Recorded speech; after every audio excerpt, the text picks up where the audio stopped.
You are listening to the Terroir podcast on Paris Underground Radio. For more great content, please join us on Patreon.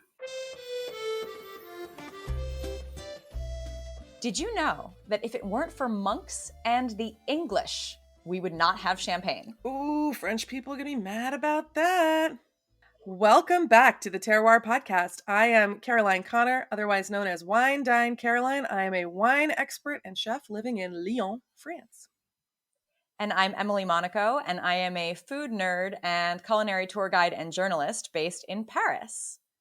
Today we are going to talk about champagne. This is a big subject, and we are not going to be able to deal with it as in a detailed way as it probably deserves. I mean, this is like, going back to our Bordeaux episode, we could have a whole season, we could have a whole podcast just about champagne. I mean, totally agreed. But I do think that champagne is one of those things that everybody's heard of. But I think that people don't necessarily know. Well, first of all, I think if you are a longtime listener of this podcast, you probably know that the French really like rules, especially when it comes to food. And I think that there's a lot of people who have this vague idea of what champagne is. They know maybe that it's delicious. They know maybe that it's expensive. But I think there's a lot that people don't know. So I'm really excited to get into the nitty-gritty with you on this. I'm excited too. And I will be honest here. I have actually never been to Champagne, which is a travesty and a half. And I really want to go. And it's not a region that I consider myself an expert on. So I will do my best, but all the champagne nerds out there, please be kind to me. And I'll help a little bit because I think spoiler alert, as a cheese expert, I actually spend quite a bit of time thinking about champagne, but we'll get to that down the line. First off, you alluded to something that I think is really essential we talk about first, which is when we say the word champagne, what is that? So champagne, and again, we're going back to this concept we've talked about a lot, this concept of the terroir of a place, the actual place itself being a defining factor in French food and wine. Champagne is a region. It is a place. It's near Paris. It's just to the east of Paris, and it is known for its sparkling wine, although they do also make still wines. Still wines are wines with no bubbles. The grapes here are predominantly Chardonnay, Pinot Noir, and Pinot Meunier, but there are also some other random grapes like Pinot Blanc, Pinot Gris, Arbane, which I've never heard of, and Petit Meslier. Thank you, Internet. But for all intents and purposes, when we speak about champagne, when we order champagne, we are talking about bubbles. Yeah, and so it's a word that is both a reference to the region and to the wine we make in that region, which we've seen with you several times on this podcast, basically. Exactly. And they really are synonymous. The sparkling wine production is a definitive feature of this region. And, when we say we're right next to Paris, it really is very close. This is a cool climate. It is sort of, flattish with rolling hills. It's somewhere that also grows, obviously not right where the vineyards are, but they grow a lot of wheat up there too. Isn't that correct? Yeah, they do. And you're right. It's really close to Paris. And when you look at Paris on the map, people are always surprised to see that Paris is not in the center of France. It really is quite far north. So when we're looking at Champagne, we are far to the north. Like you said, cooler temperatures. And I have been to Champagne and it's gorgeous. It's also quite rainy and damp. And that's, I think, probably something we'll talk a little bit about just in terms of, some of the complexities and difficulties of of growing grapes in this region. That's one of the things they have to contend with. Absolutely. And we will be also talking about champagne in our next week's episode with a friend and expert who is going to talk to us about climate change and the modern champagne industry. So that's going to be a really fun episode too. Totally. So backing things up then, we're talking about a wine that has bubbles. How do you get the bubbles in there? So the way that sparkling wine from champagne, the way that champagne is made, is through something called the traditional method or the method champenoise, champagne method. This is a double fermentation. So let's go back to basics and remember that all wine is yeast eats the sugar that naturally occurs in grape juice and then farts out carbon dioxide and alcohol. So that is fermentation at its most basic. It's yeast plus sugar equals carbon dioxide and alcohol. That is the equation. Now, when you make normal wine, you're doing that in a tank and the carbon dioxide is blowing off. And it is dangerous. People die every year in vineyards, even to this day. in wineries during harvest season from carbon dioxide poisoning. So the way that the traditional method works is that you make a normal wine. It is low in alcohol and high in acidity. And then they add yeast and sugar. They put a beer cap on it and they let it ferment again. And that is, it hangs out horizontally and it has a second fermentation, and then it is allowed to age. So the yeast, once it's done eating, it dies and it creates a sediment on the bottom of the bottle, and that actually breaks down over time. So that is called the lees, Lees, is the dead yeast. And in this period of aging, it breaks down and it gives a lot of really specific flavor to champagne in a process that's called autolysis. And so that's why you get this really bready, yeasty, doughy thing on champagne and traditional method wines. The regulations in champagne call for a minimum of 15 months of this bottle aging for a non-vintage wine, an NV wine, and 3 years for vintage. So most houses do age it a lot longer though. For example, Pol Roger Reserve Brut NV is aged for 4 years. Okay, so and then NV you said is non-vintage. What does that mean? So NV means non-vintage. Sometimes you will see MV, multi-vintage. It means it's a blend of years. So basically, most of the time, an NV or an MV will have, a high percentage of the wine in that bottle will come from 1 year. And the rest of it will come from reserve wine, which is continuously blended in order to really give the house style. And it's one of the reasons why, for example, this Pol Roger Reserve Brut NV should really taste the same every year, pretty much. It should taste pretty much the same every year because they are blending it to have a specific house style. Vintage means that it's only from one specific year. And so a house will only declare a vintage in an exceptional year. Even if there's like 4 amazing years back to back, they won't declare every year because part of being vintage is the rarity and the specialness. And so you don't want to do it every year. You want it to be something that is sort of exclusive and rare. So most of what we're going to be drinking is non-vintage or multi-vintage, and that means it is a blend of different years. Okay, that makes a lot of sense. So non-vintage is not necessarily a bad thing. It's just that it's going to kind of like be what you can, like if you like a champagne from a house and you like it in a non-vintage, you could buy that for 10 years and it would probably taste similar and you'd probably still like it. Yeah, I mean it's what most of it is this blend. It's just the way they make the wine here, and it's fantastic. There's nothing wrong with it. Vintage wines are going to be more expensive, for sure, and they're going to be a little different. And they are, are they better quality? They will be aged for longer. They will be treated differently because they already have this specialness. So vintage is always going to be, quote unquote, better, more complex, aged for longer, and more expensive. Okay, and then is Brut champagne more expensive or more sought after?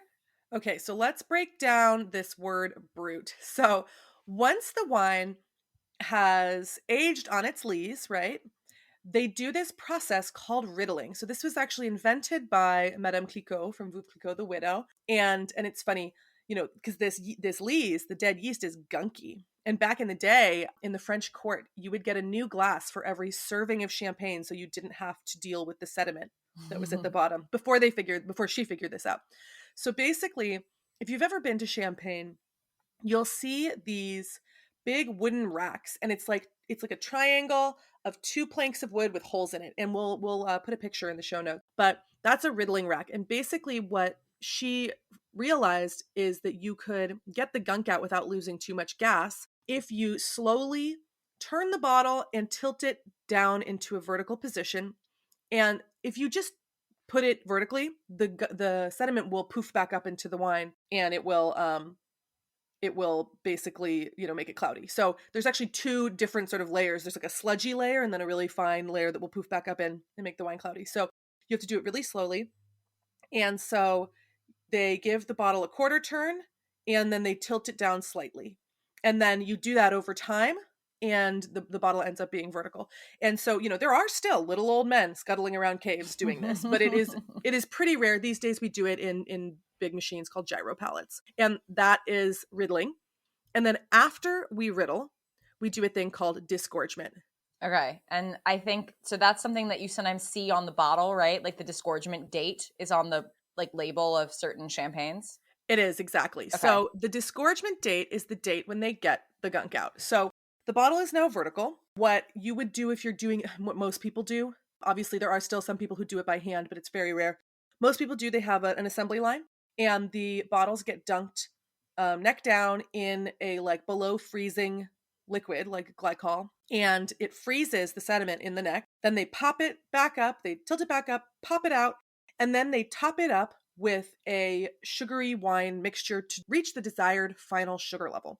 And that mixture is called dosage. So basically, you are taking wine out in this frozen little chunk with the wine and the sediment, and then you're topping it back up again. And the sugar level will depend on what final style you want, because these wines are very, very dry. Dry is a technical term that means that there is no more sugar in the wine. So these wines have they're so sharp, they're really intense. And so historically and traditionally, you add a little bit of sugar back in. But these days, the trend is to be really minimal with it, which brings us back to the word brut. So there are different sugar levels on champagnes, and it is something that has changed a lot throughout history, a lot. So right now, we like wines that are brut, which means dry, and that would have less than 12 grams of sugar per liter in it, which is actually quite a lot. But when you're dealing with wines that are so sharp, because again, we're in this really cool climate where they used to struggle with ripeness before climate change, you did want a little bit of sugar to round it out. But there are other levels. So doux would be more than 50 grams of sugar per liter. That is a sweet champagne. These are not something you see much of. Demi-sec is 30 to 50 grams, sec 17 to 32, very specific. Extra dry is funny. I mean, it's so random, these words. Extra dry is 12 to 17. Then there's brut, less than 12. Then there's extra brut, which is 0 to 6. Often these days you're seeing a lot of extra brut nature, which would be 0 or literally the word 0. Yeah. So it's so funny to think about champagne through the ages, right? Because like we think about periods of time when they were drinking a lot of champagne, like, in the court of Versailles or like in the 20s. And I know that back then first of all, what you were saying about changing out your glass, you literally used to have a valet standing behind you, and like your glass wouldn't be on the table. They would like pass it to you all the time. So you'd have like your new glass. I mean, they go through so much glassware.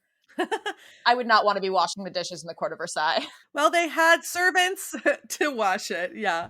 But back then, this is all like when you're thinking about like the flappers drinking, their secret, what is it called? When we weren't allowed to drink alcohol in America, goddammit. Prohibition champagne. We'll talk about Prohibition. And when they came, or when the Lost Generation came over to Paris and they were drinking champagne, they were drinking sweeter champagne, right?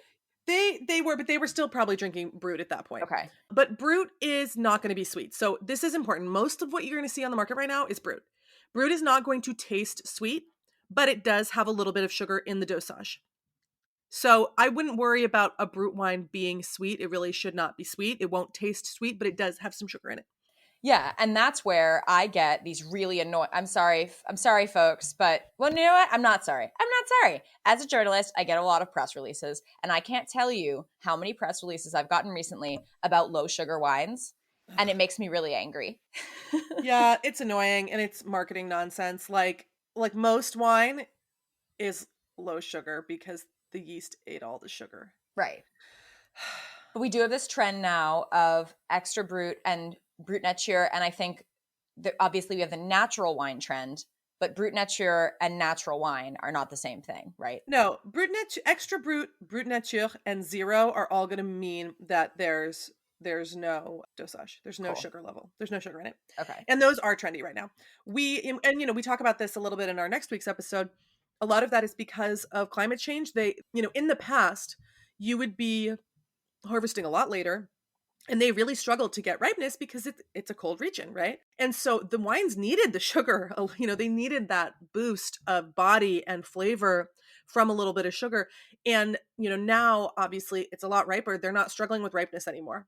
And so we have more balanced wines without that dosage. So, back to disgorgement date, a lot of times, that minimum aging period is going to be way overshot. People really are going to be aging for a lot longer than the minimum. And so the disgorgement date let's say you have a vintage champagne from 2012, and the disgorgement date is, February 8th, 2019. That wine had 7 years on the lees, and it's going to taste really different. Jacques Casson are the people that really popularized doing that, doing late disgorgement and having disgorgement date on their label. So it's something pretty interesting. You do find that on a number of producers now, and I think it's, more information is always cool. They also do it in with one of my favorite English sparkling producers, Night Timber. They talk about their disgorgement date, and they actually have MV on their label, but that is not technically champagne because it's not champagne, right? Now, I know you love my fellow host, Emily Monaco, so make sure to head to Navigating the French, Emily's other podcast, where she dives deep into French culture, Frenchisms, language, all kinds of crazy stuff. Super, super fun, and you can find it on Paris Underground Radio. Now it's time for a word from our sponsors.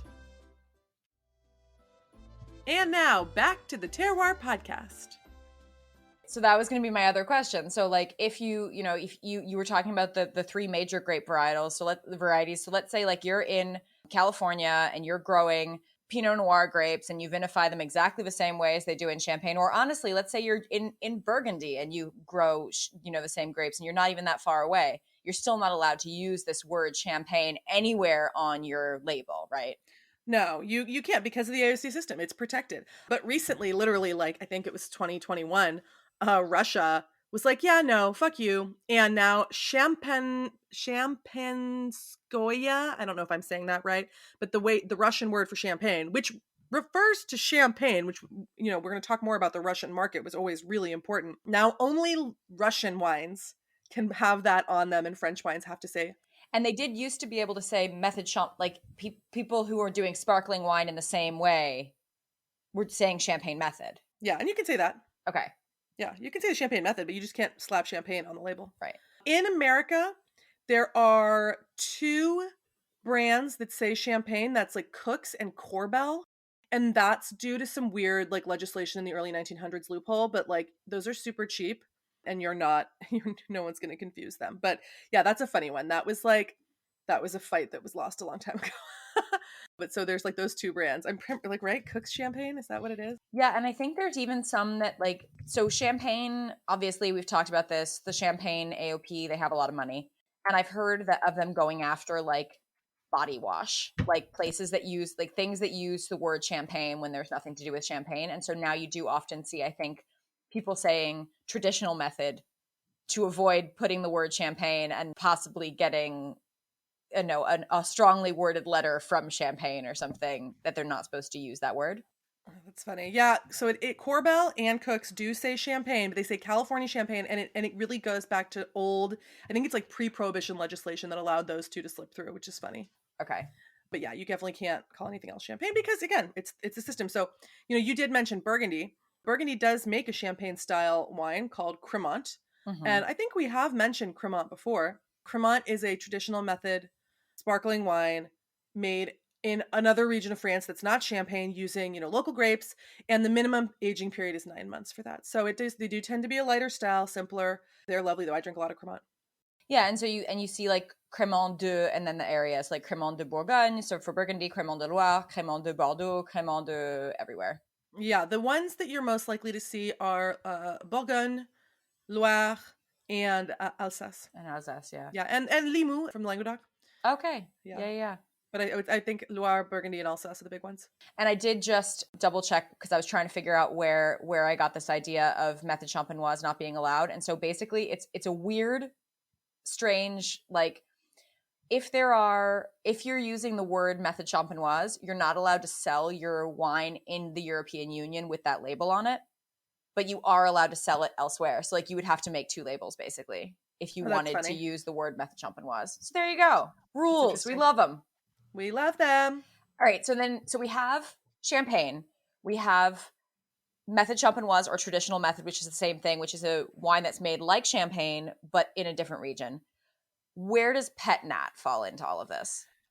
So pet nats are really popular right now, and you'll see that a lot, especially in natural wine circles. I'm going to circle back to that. Let's just, talk about bubbles in general. Okay. So this traditional champagne method is used all over the world. It will either be called, like you said, the méthode champenoise or traditional method. In South Africa, they often call it the cap classique. The big regions around the world that use this method are Cava in Spain. Cava makes exceptional wines that are the same traditional method, and they're incredibly well priced. Franciacorta in Italy, which is also amazing. And then we make really good traditional method bubbles in America. Roederer estate, I think, is really great. I mean, there's a lot of French people that set up in the States, in California and Oregon, and are making good bubbles. South Africa, like I mentioned, Tasmania, and you're in cooler climate places generally because they're looking to champagne for inspiration, right? And then England, like I mentioned, England is very up and coming in this world, and they are making exceptionally good quality sparkling wines in the champagne style. So there are 3 other methods for making wine bubbly. And the second biggest, most important one is the Charmat method or the tank method. It's the same thing, Charmat or tank, which is where the second fermentation is in a tank.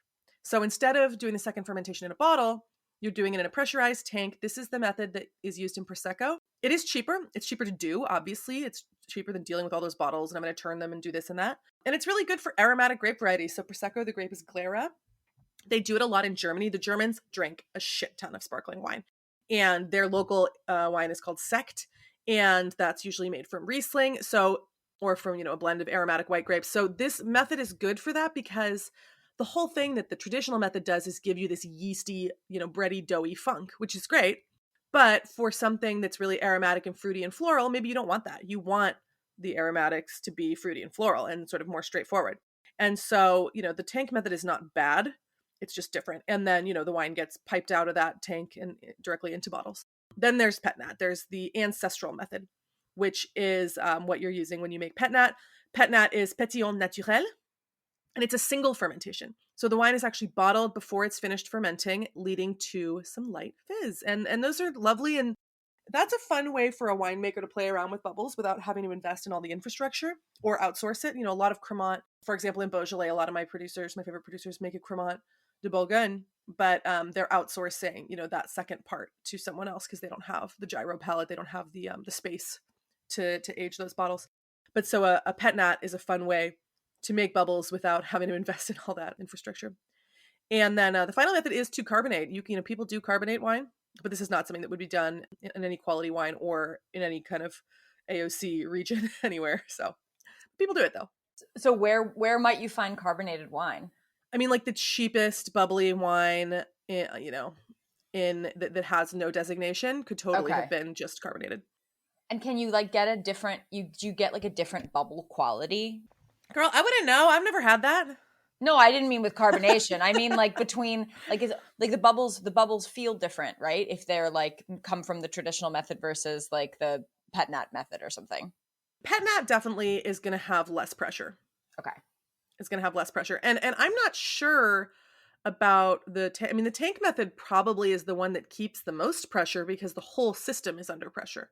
Right. Okay. But I'm not sure about that. I'm sure someone has studied that, but fair enough. Well, okay. So we have all of our different bubbles, but then within champagne, so I know you mentioned the major varietals, and some of those are red wine grapes and some of those are white wine grapes. So I know how to make rosé, but I think that in champagne, we don't necessarily always make rosé the same way as we do elsewhere, right? No, and that's a really good point, actually, just to touch on for a second. So in your white champagne, a lot of the time you are still going to have Pinot Noir. And that's because they do a really gentle pressing and they do not then macerate. Macerate is when you let the juice and the gunk sit together. They just directly press the Pinot, which is already a really, thin skin light grape, and they get white juice out of it. And that's a Blanc de Noir. That's a Blanc de Noir. If you see Blanc de Noir, that means it's just the 2 Pinots, Pinot Noir and Pinot Meunier, or one of them, and there's no Chardonnay. A normal one will be all 3, Chardonnay, Pinot Noir, Pinot Meunier. If you see Blanc de Blanc, that's only Chardonnay. But for rosé production, some of it is Pinot that is macerated a little bit, but most of it is just blended. There's just a little bit of red added into the white, which is unusual for rosé. It's really only in Champagne that they do that. Yeah, I was going to say, I think that might be, I know that they do that in other areas of the world, but I think in France, that's the only place you're allowed to do that in the AOP or AOC system, right? Yeah, I mean, in some places you might co-ferment reds and whites, but you wouldn't be literally just mixing them together. Yeah. For the most part. So that always makes me laugh because it's let's just mix these two together, which obviously we're not doing anywhere else. But with the exception of that one thing, champagne obviously is it is perceived to be one of the fanciest wines anywhere. Absolutely. How did that happen? I mean, it's, history and marketing, right? Like anything, like it's about perceived value. So, the Romans, again, always the Romans are the ones who planted vineyards here. And mostly it was like really acidic, pale Pinot Noir. The Champenois were always jealous of Burgundy, which was to the south and was obviously the better wine, but Champagne had the advantage of being right next to Paris. So it was often drunk at court. And there was always kind of, whoever was the king would decide if he liked Champagne or Burgundy better, and it was always between those two. But these were still wines. They were not sparkly. Bubbles were an accident because fermentation would get stuck during these cold winters and then would start up again after the bottling, resulting in exploding bottles. I mean, it was really common to lose like from 20 to 90% of your wine, because if one bottle explodes, it triggers the rest of them and they all explode. Shit. I feel that. Yeah, it would not be fun. This was before bottles were strong enough to contain the pressure, Glass technology was not there.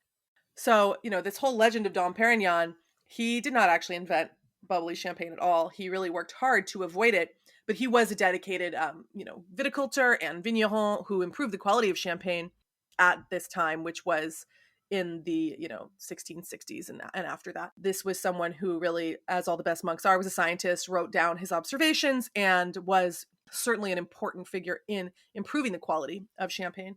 But the real inventors of sparkling wine are the monks in the Languedoc who invented Blanquette de Limoux, which is pet nat. Oh, that's crazy. Okay. Yeah, so that was in like the 1500s. And so those are the first sort of documented sparkling wine. But it was the English who really made the sparkling, trend kick off.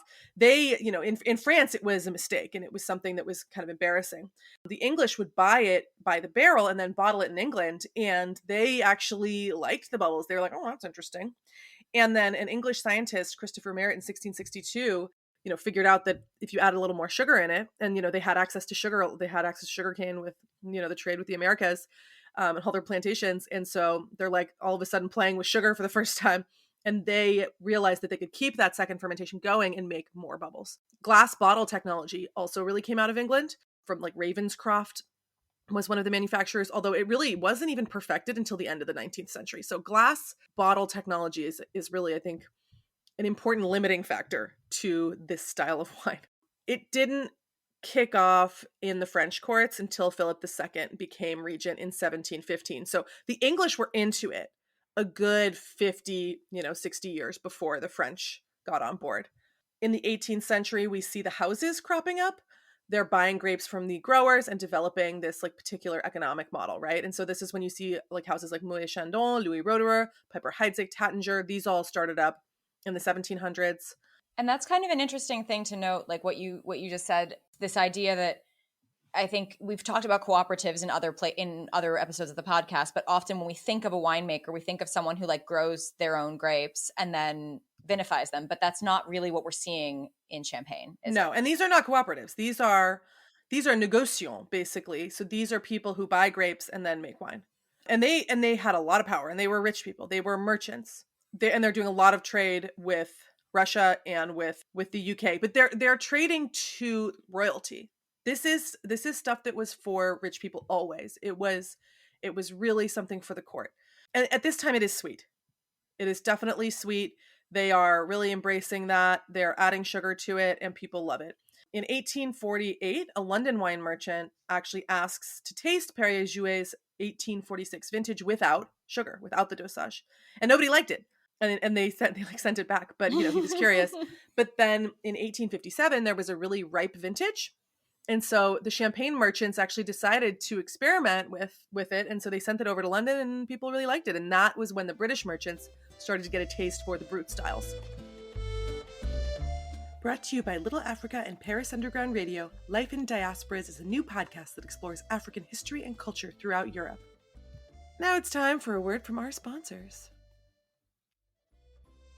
And now, back to the Terroir podcast. The Napoleonic Wars were definitely interesting for Champagne, and I'm sure we could talk about that at length, but Russia actually invaded Champagne and was just drinking a shit ton of it, but they got a taste for it. Oh my God. Yeah. I had no idea, actually, that Russia invaded Champagne. That's kind of wild. Yeah, I know. It's crazy. I know so little about that period, but it sounds like a lot went down. I mean, there were some decisions made. There's a lot of I think there's a lot of legends linked to that time, so that's why I think it's so interesting when something actually emerges as like real truth. But yeah, I mean, like Napoleon decided to invade Russia in January, and it was a bad idea, and They came back. they came back. So, Industrial Revolution really triggered improvements here in the production method. Understanding how the bubbles worked, how the second fermentation worked, how much sugar to use, and then bottle and cork technology. Like it cannot be overstated how important the bottle and cork technology is to this. And it's funny because again, we have all these myths about how things are, blah blah blah. But this is a product that like relied on specific technology to exist. And I think when people get their panties in a twist about screw caps and about canned wine and about wine in a box, they're like, well, bottles and corks are how it's always been. It's like, bitch, please, that's not true at all. Most wine was being moved around in barrels, like, and then before that in amphora. So there is no endless bottle technology that has always been and always will be. Like, it is something that was improved upon a lot, and the Industrial Revolution is really when we get consistent high quality glass. So yeah, I mean that was really important, and it is a product that has continuously had this technological advancement, including like we talked about the Veuve Clicquot, who developed the riddling process in the early 19th century to get rid of the sediment. And yeah, it's funny, and that led to topping up the wine, right, with this sugary mixture. So Russians in particular were actually really fond of sweet champagne. And unfortunately, well, the Russian Revolution really screwed up the market because they lost their biggest customer at that point. So in the 20th century, we have Russian Revolution, we have phylloxera, which wiped out everything. We've talked about phylloxera a million times, and we'll talk about it again. It's the great pandemic that swept through the world, the end of the 1800s and early 1900s. And at this point, basically, the houses were like buying cheap grapes from anywhere they could, too, and blackmailing the local growers and saying, if you can't give us these grapes for, this super, bargain basement price, then we're not going to, buy from you. We're going to buy from somewhere else. So this is when the government is like, okay, and the growers are sort of petitioning and really rising up, and it's the beginnings of the AOC regulation. So initially the government said that the Marne was champagne, and then the people in the Aube were really mad, and then they added the Aube, and then the people in the Marne were really mad, and they were like legitimately on the brink of a civil war. But then World War I broke out, so that internal drama got shelved. World War I was real in Champagne. It was literally no man's land. It was on the front. Well, yeah, it's to the east of Paris, so like Yeah. you can imagine, like it's close. It's close to everything that's happening. I mean, it's where everything was happening. Yeah. So it was literally no man's land. Half the population was lost, died, right? 2/3 of the population in the Ain region died. The houses, production facilities, and vineyards were destroyed. I mean, they were literal battlefields. Again, and I mentioned it in the Bordeaux episode, Wine and War is a really great book that tells a lot of these stories, and it's really sad. So after World War II, that's when we kind of come back to the idea of the AOC system, and they did end up actually including the Aube, and vineyards were replanted with phylloxera-resistant roots, but the collapse of the Russian market and prohibition in the USA really kind of fucked the market, right? So then we have World War II, which came after, which was not good, but wasn't quite as devastating as World War I in terms of the loss of life and the destruction to the vineyards. But, we do talk a lot about, when you hear the sort of legends of celebrating the end of World War II, it's with champagne and it's the sound of popping corks, right? Yeah, isn't that how like Hemingway ostensibly urban legendy liberated the Ritz bar was like with champagne? I believe it. And, Winston Churchill was obsessed with champagne, drank a ton of it. Paul Roget, which is my favorite champagne house, they have a Winston Churchill cuvee. It's really amazing. Oh, wow. But yeah, so basically the first half of the 20th century is rough, really, really rough. And then the post 1950s is when things start to come back up. And I do think part of it was the general fashion for France that had come up in America from people, from American soldiers being in France during the World Wars. So they kind of fall in love with France, and champagne is part of that. It's seen as being fashionable. And then really in the 2000s and like even in the 90s, we see champagne getting a big boost from like hip hop. And you see Jay-Z buying Armand de Brignac and like, Ace of Spades. And you see like hip hop culture really embrace champagne. Champagne is this status symbol, right? And today we still have this status symbol. It's still really popular in pop culture. We have the big houses. We do have the emergence in the last probably 10, 15 years of the popularity of grower champagnes, which are these independent winemakers who are doing it. And that's super cool. And there's a lot more of that. And so, yeah, it's really interesting. You know, it's somewhere that is really touristy. People love to visit. But if you do go during July and August, nobody's going to be there because they're all on vacation before the harvest. They're all on vacation before the harvest, which is coming earlier and earlier, which is something that we're going to talk about, I think, next week. Yeah, absolutely. With our guest. But yeah, visit in the lower season if you want to actually meet people. And don't come during harvest. If you are trying to visit a winery during harvest, you're kind of an asshole. Yeah, it's a dick move. Unless you're helping. Right. Yeah. Unless and you're if you helping want to out. help, you're going to you're going to see it, your back, your hands, everything is going to give out. Yeah, it's not fun. I actually yesterday I was having lunch with a friend in Beaujolais, a winemaker, and I was saying, I was like, if you need help for the harvest, I can't do anything useful in the field, but I can cook for you guys. There you go. I was like, I'm not gonna pick, but I will cook for everyone, and that's an important job during the harvest. So I think that might be my job in September, which would be fun. So yeah, that was my like very rough and tumble champagne explanation. I mean, really, and I was at it for a while, but that is the tip of the iceberg.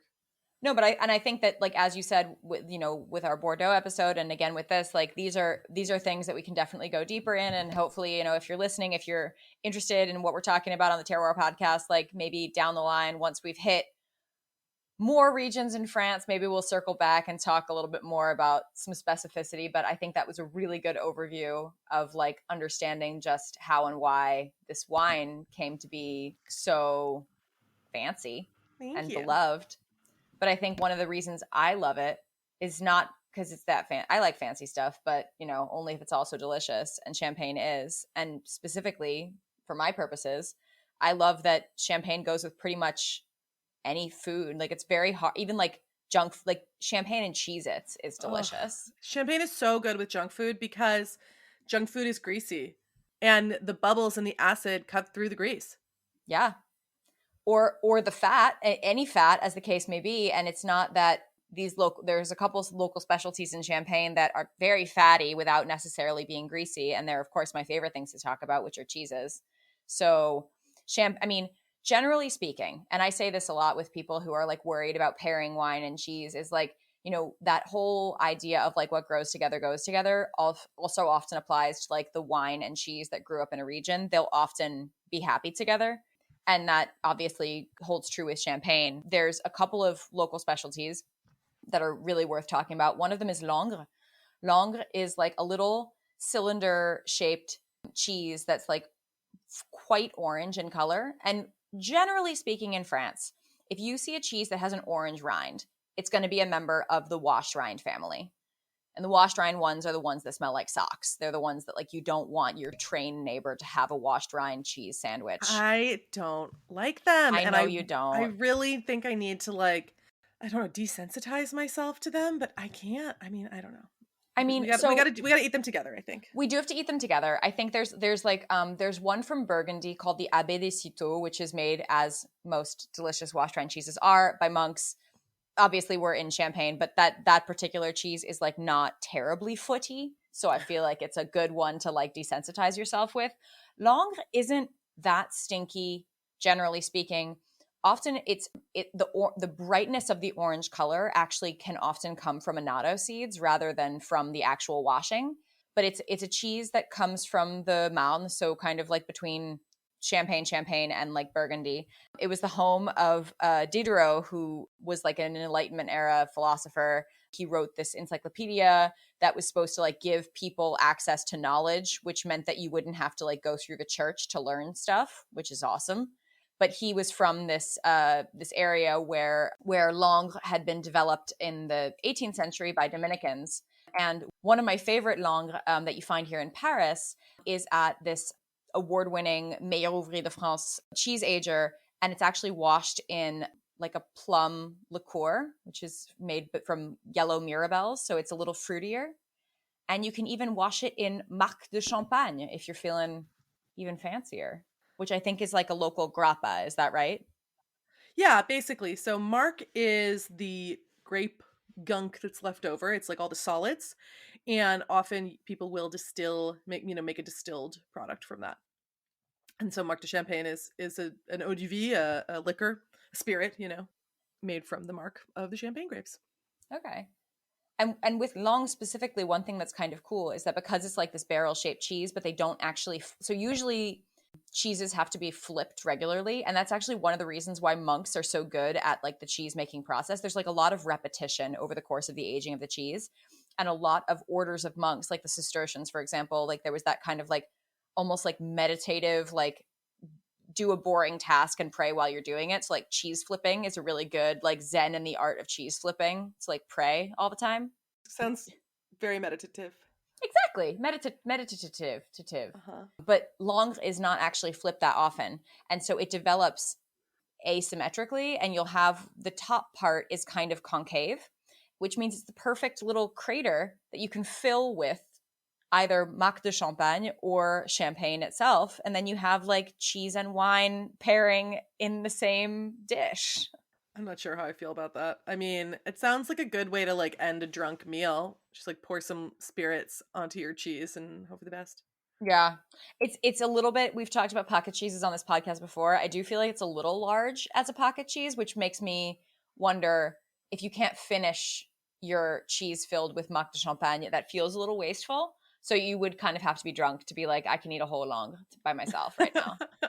But then there's another local specialty, which I actually tend to prefer myself. And I do really like wash rind cheeses. So that's saying a lot, but it's a cheese called Chaours. Yeah, you love Chaours. You've talked about Chaours a lot to I me. really do love Chaours. So basically, okay, when you buy brie in the States, generally speaking, it tastes like wallpaper paste because it's made with pasteurized milk. And brie is a cheese whose recipe was developed to be made with raw milk. So when you make it with pasteurized milk, it just doesn't taste, it kind of tastes flat.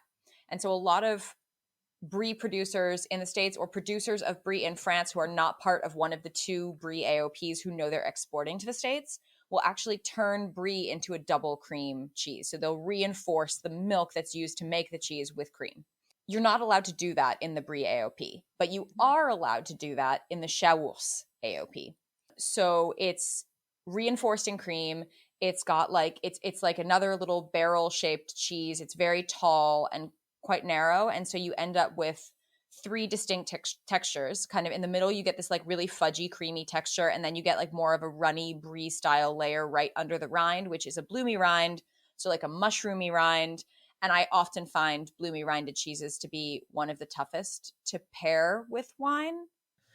I agree. Yeah, for sure. I mean, I think they have something like a little bit like ammonia about them, right? Totally. And as they get older, they smell bleachy. And the bleachy thing really interacts poorly with red, in my opinion. And so, yeah, champagne is the perfect thing with this. Like, you want a sharp white that's probably not super fruity. So champagne, it has this like yeasty funk, which is really, really delightful with it. But I would definitely think that like a neutral white or champagne is your best bet with a cheese like that, a bloomy rind. And then I think Chaours also answers champagne pretty nicely because it's pretty salty. So you've got like some salt, you've got like the bubbles. It's a very happy marriage. It looks, I haven't tasted it, but it looks amazing. I will taste it. I'm going to buy some and take some pictures of it because it looks beautiful. Ooh, yes, please. It's gorgeous and it's so yummy. And also, if you have any leftover, which I mean happens, if you used it the way that you would use goat cheese on like a toast and put it on your salad, that's nice too. Yeah, that sounds amazing. If you are an avid reader like me, make sure to check out Storytime in Paris. This podcast by Jennifer Garrity is about any book with a French connection. And it's an opportunity for the audience to ask questions of the authors and hear the authors themselves talk about these Frenchy books on Paris Underground Radio. Now it's time for a word from the sponsors of the podcast. And now, back to the Terroir podcast.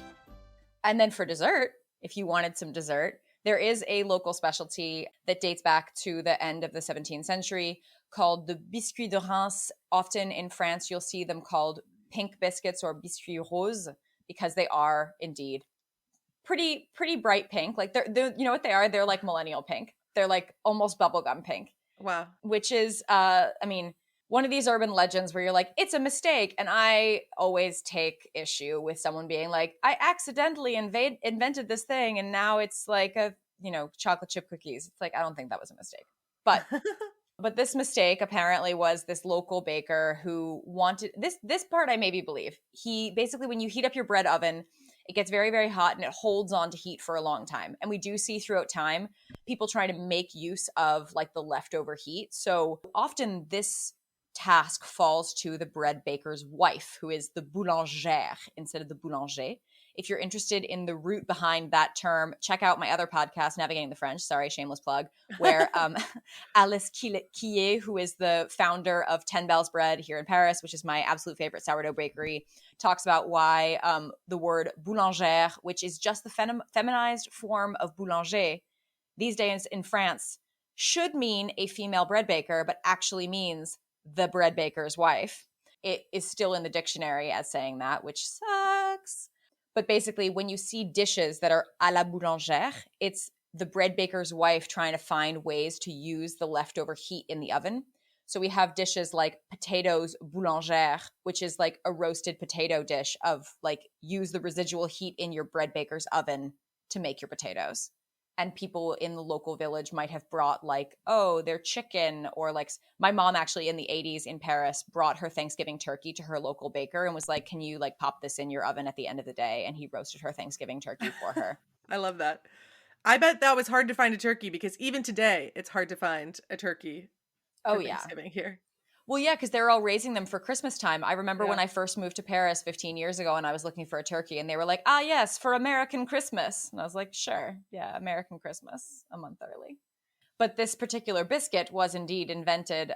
So a baker is trying to make the most of the heat in the bread oven between batches. So he's like, oh, I'll make this little biscuit that like cooks in 2 times, which is the original root of the word biscuit. Biscuit, cooked twice. Biscotti is the same thing. And so he makes this little like simple vanilla biscuit. It kind of looks like a ladyfinger, but he flavored it with actual like vanilla beans, which meant that the biscuits were stained brown. And he didn't like that. So he took this like food dye, which I've only ever read, so I'm going to say very poorly, which is cochineal. It's like it comes from an insect. Bugs. Bug food coloring. I love that we have, like our last episode of talking about Lyon, we have another pink food coloring for no reason. No reason at all. I've never seen one of these. I just Googled it to see what they look like and they look really pretty. Yeah.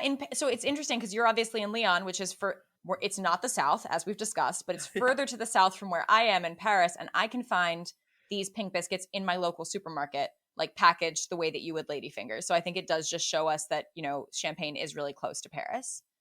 Well, I wonder, I've never looked for them, but now I will. I'll keep my eyes peeled. Yeah. They're pretty. It looks like there's like one brand, Fossier. Yeah, that's the only place still making them like traditionally. And once you get them, like you can have them on their own. They're kind of like simple. You can dip them in coffee, you can dip them in tea, you can dip them in champagne, or you can use them to make like trifles or charlottes or like pink tiramisu with strawberries or something. I don't agree with pink tiramisu with strawberries. Some things are perfect the way they are, and tiramisu is one of those things. I will agree with you on that, actually. Tiramisu is pretty perfect. It's just not, like, call it something else. Don't call it tiramisu. Call it something else. Call it a charlotte. Because a charlotte is like the only it's like another like trifle-ish type of like layered dessert. It's just that a charlotte has like a rim of biscuits around the edge, whereas a tiramisu is like delicious slop. Now, unfortunately, there is one more thing that we have to talk about from Champagne. Do we have to? And I know that you have opinions about it. Yeah. I love it. Andouillette. I hate andouillette. I think it's fucking disgusting. Okay, so it's tripe, right? It's intestines. We've talked about it before. I feel like it smells like poop. Why is it everywhere? Like it smells disgusting. The reason it's everywhere is because in France we have this expression, tout est bon dans le cochon, everything in the pig is good, and that includes eating poop. No, we eat intestines. We don't eat poop, but we do eat intestines. And andouillette is a way of eating tripe. And I don't usually like tripe. I think the texture is really weird, but for some reason, I really like it in andouillette. I think it's because there's so much other, like there's like garlic and herbs and all kinds of other nutmeg. They even sometimes put champagne in it. I'm not alone here. The Telegraph says that it looks, smells, and tastes as if it should be in a lavatory, and CNN reports it has an easily identifiable aroma of decay. Delicious decay. Ugh. Okay, so the reason we are talking about this from everywhere is because there are a lot of regional variants, but the best known andouillette comes from Troyes. It's made with pork tripe. It is seasoned. It is so scalded, which means that it is indeed safe to consume. But Let's I hope get so. it. So a artisanal andouillette. If you do want to try this, look for an andouillette that is made à la ficelle. Ficelle means string, and the idea is that you're going to thread slices of andouillette by hand into the casing, and then or slices of the tripe into the casing to make the andouillette, and then you simmer it for several hours so it's fully cooked. But you are going to want to reheat it. I've had it on the barbecue. It's delicious. I've had it cooked and served in a cream sauce, and that's delicious. It is a style that, according to legend, was so delicious that it distracted the royal army from their mission to reclaim Troyes during the Wars of Religion, which gave the Catholic League the opportunity to counterattack. That's how delicious the toilet sausage is. Are you sure? Or were they all stuck in the toilet? I think back then they probably didn't have as much deliciousness in their life. So maybe I remember the first time I had one of the first the first time I had andouillette, and it was sadly not the last. I will still taste it whenever someone has it at the table. I will taste it because I try to be good like that. But it was barbecued, and it was my friend Sebastian, who has a castle. They used to live in a castle in the Dordogne, which was really, really cool. But no one else wanted it. So he had one for himself, and then everyone else in the family and all his kids and his wife, they were like, no, we'll just have normal sausages. And it was just like a white, gloopy monstrosity. It was disgusting. Look, you're not alone. It's not that popular these days. It represents just 2% of French production of charcuterie, and sales are in a constant downturn. Like, it's just always falling. Oh, it's kind of sad, I guess. Well, okay, so there's a couple of people who are like working to kind of protect it. So we have some younger butchers who are trying to make it a little more palatable by, for example, like they'll take andouillette and like put it in a pate and like mix it with like sausage meat so that it's kind of like a little more muted flavor. And then you do have this like brotherhood. We have a lot of brotherhoods devoted to different foods in France, but this one's not like, so a lot of them are like, they have like a big hat and there's a procession and they're like linked to the local saint and they have like a festival, and that's like one whole thing. We can talk a lot about that when we do our episode on the Limousin, because they have like a brotherhood of butchers that's absolutely ridiculous and they hold the keys to the city. When it comes to andouillette, it's a little bit more of like a joke. So there is the 5A Association, which is the Association Amicale des Amateurs d'Andouillettes Authentiques, the Friendly Association of Lovers of Authentic Andouillette. But in French, it's AAAA. So it was literally a joke in the 1950s. And they get together and judge andouillettes, and they take it very seriously. And I actually got to interview a couple of them for a story that I wrote about the Association for Food and Wine. And one of them told me that like whenever he goes to a brasserie and like he sees the AAAA symbol on their menu for their andouillette, he'll order it. And if he suspects that they're like lying, he'll ask to go into the kitchen to make sure that like their packages of andouillette actually have the stamp on them. But like they're not an official brotherhood. Like there's nothing they can do except be like, could you please stop? Like there's no like court that's going to help them. Unlike with the AOC, right? That's funny. But there are, protected ones all over France. And there's actually one protected one in Japan, which I think is not that uncommon. Like Japanese chefs are really amazing at French charcuterie. It's like there's a lot of like love of it in Japan. I didn't know that. That's interesting. There's a lot of understanding of it, and people are willing to like actually do the work to learn how to do it properly. I know that the Japanese are very good at French pastry and that they love French pastry. So yeah. I guess it's not surprising. That's fun. Yeah. Though. Yeah, he got his, Masaki Kubo got his first AAAA diploma in 2013. He became the first and only non-French holder of an AAAA diploma. That's why they say 5A in diploma in France. But there a Japanese chef also won like best pâté en croûte a couple of years ago. That's great. So, I mean, it's awesome. It's expanding outside of France, and I think that's great. If you are going to try andouillette at home, you could try eating it in something that's slightly cloaks its assertiveness. You often see it in like a mustard cream sauce, or you could even make it with a sauce from Chaource cheese. But I assume that you're not going to be making that for our listeners, Caroline. I'm not going to be making anything. Fair enough. I am going to take a nice picture of some showers with some champagne, though. No, that's I think honestly, when it comes to the Champagne region, like pairing the local cheese and the local champagne is probably the best bite you're going to get coming out of Champagne. It's delicious. So I'm excited to see those photos. Great. Well, I mean, next week we're going to stay in Champagne. We're going to delve really deep into some of the things that are evolving and changing in this very historic region as you took us over, you know, your very quick but deep, amazing overview of Champagne. Next week, we're going to go a little bit more into modernity with our guest, Christian Holthausen, who's been working in Champagne for, I want to say, decades, over a decade. Let's not age Christian too much, but a long time. He's an expert. He is an expert. And I'm excited to learn more and share more with you listeners about this wine region. Yeah, you are also going to want to make sure to head over to Instagram, and you can follow me at WineDineCaroline and Emily at Emily_in_France. Thanks for listening. Cheers. This episode of the Terroir podcast was produced by Jennifer Garrity for Paris Underground Radio. For more on this show and shows like it, please visit parisundergroundradio.com.